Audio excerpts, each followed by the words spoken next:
What is the main psychological tool necessary to endure a life sentence in prison? I am a therapist and a PhD student who does research on responses to constraint in incarcerated men, and I can tell you this. In my experience working with men who have received a life sentence in Canada, which is 25 years, there is a major fork in the road moment that happens almost immediately after they are sentenced. What happens is that they meet two starkly different versions of their potential future selves. On one side, they meet another lifer who has essentially said fuck it and has leaned into some of the, let's say, less healthy opportunities available to them in prison. And often this path will turn a 25-year sentence into an actual life sentence because they'll get extra years tacked on due to some of the activities they're getting up to on the inside. On the other side, the newly incarcerated lifer meets another lifer who has somehow, some way seemed to have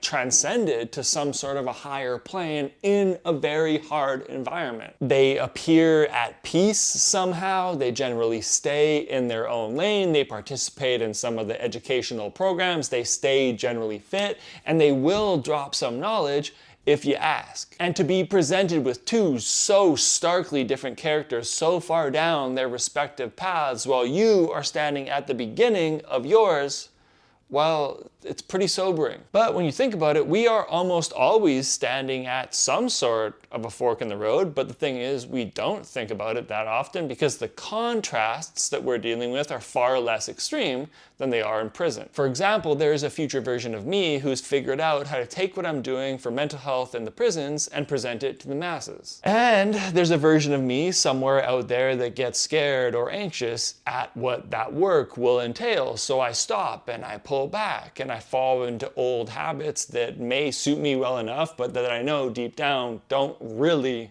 serve me. So in prison, how is it that someone sets out on the healthier path? And is there anything that we can learn and apply from that? Simply put, surviving a life sentence in prison is about finding meaning, but that meaning has to be grounded in some reality.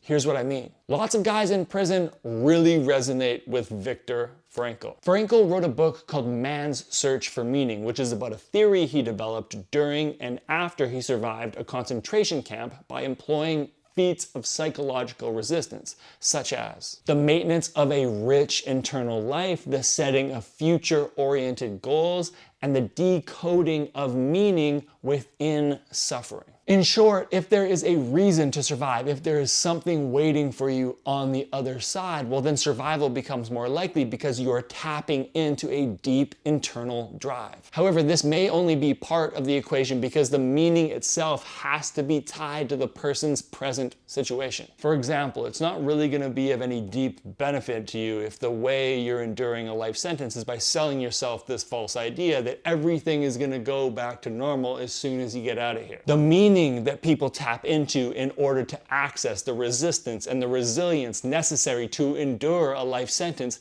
has to be rooted in some form of acceptance. Now, you can have acceptance of your current circumstances without necessarily having acceptance of, say, the sentence that put you in your current circumstances. But if people cling to a sense of meaning that is more related to their previous reality before prison, that tends to only proliferate denial and moral disengagement, both of which are A, internally taxing, and B, act as magnets for other people stuck in those places to be attracted to you, which just keeps you stuck too. Fact is, whether you are in prison or whether you are not, things are never going to be the same once you get to the other side of whatever it is that is holding you back. But you don't need to be the same on the other side either.